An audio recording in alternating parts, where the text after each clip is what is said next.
The Tears of Nkoma. Long ago, before the winds had names and before the rivers learned to sing, there was a girl born in the village of Gwondo, nestled between the red hills and the whispering forest of Mokola. Her name was Nkoma, which meant, the one who remembers. The griots say she came into the world with no cry, just wide, silent eyes that drank in the world as if she already knew too much. Her mother, Elembi, was the village's spirit caller, one of the rare few who could cross the line between the living and the ancestral realm. Elembi had been warned never to bear a child, for it was said that if a spirit caller gave birth, her child would inherit the burden of two worlds and never belong to either. But love makes the wisest a fool, and Elembi gave herself to the hunter, Ijoma, under the moon of rain, when the spirits are said to turn their backs so humans may be alone. Nkoma was no ordinary child. She did not play as the other children did.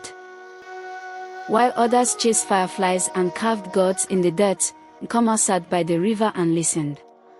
Not to the water, but to the souls that lived beneath it, the river ancestors who spoke in sighs and riddles. She would return home with stories, of a woman who turned into mist to escape her grief, of a boy swallowed by the sun because he dared to dream too brightly. The elders whispered. They would call her Ekpiri, which mean cursed child. Her eyes were too deep, her voice too soft, and her presence too still, like something watching the world rather than living in it. But her mother loved her fiercely.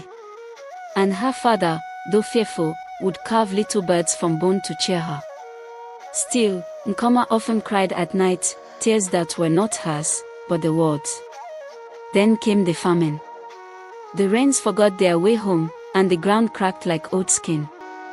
Goats bet still, children wailed with hunger, and the trees gave up their shade. The oracle of Mokola was summoned, a blind man with feathers in his hair and blood beneath his nails. He listened to the land, then pointed to Nkoma. She holds the key, he croaked. The land is grieving. The ancestors are angry. She must walk the path of return.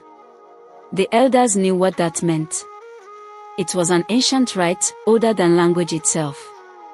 The path of return, Okenomo, was a journey into the underworld, the land of spirits. Only those with the blood of the in-between could survive it. It was said that anyone who returned would never be the same. And most never returned. Elembi wept. Ijoma begged. But Nkoma, then only 13 reigns old, stepped forward. If the land cries, she said, then I must answer. So began her journey. She walked barefoot into the forest of Kunu, where the trees wore skulls and the winds laughed in riddles.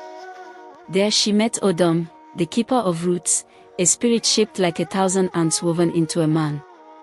He asked her a riddle. What feeds but is never fed? Nkoma answered, grief. Odom let her pass. Next, she crossed the Odoesima, the river of memories. The waters reflected not her face, but her fears. She saw her mother's broken heart, her father's hollow eyes, and the village, parched and lifeless. She almost turned back. But the voice of her mother whispered in the wind, you are more than one word. You are the bridge. On the 7th day, she reached the Grove of Echoes, where the ancestors live. They were not human. They were storms with faces, trees that breathed, winds that sang. They welcomed her as a lost daughter. We remember you, they said. You are the child of promise. The one who must decide. Decide what? She asked. They told her the truth. The famine was not natural. It was the cost of forgetting. The people of Mokola had turned away from the old ways. They no longer poured libations. They no longer sang to the rivers or listened to the trees. Their silence had starved the spirit realm. To restore balance, a life must be given freely, a pure soul, born of both worlds. You, Nkoma, they said, are the price. She wept. For her mother. For the father who carved birds. For herself, who only wanted to belong. You may return, they said. But only once. And so she did. She returned. But not as she was. Her skin now shimmered like dusk. Her eyes held storms. Her voice made stones cry. She walked into Gwondo with the weight of eternity behind her. Wherever she stepped, flowers bloomed. The rains came that very night. Children woke with laughter. The land drank and sang. But Nkoma did not smile. She knew. She had borrowed life to bring it. And the debt would come due. 3 moons later, the ancestors returned for her. That night, the entire village of Gwondo woke to the sound of weeping. It was not human.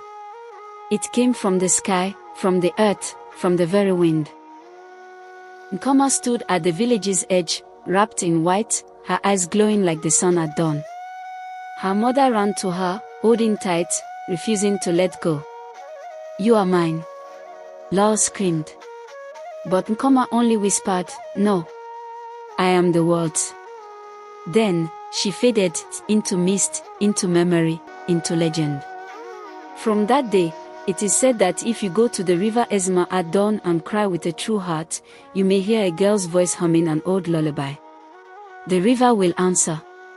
And the land will listen. Gwondo never forgot again. And in the kingdom of Mokola, every child is taught her name. Nkoma, the girl who wept the world awake. Thank you for watching. Click the follow and subscription button for more amazing and captivating stories on Storyteller.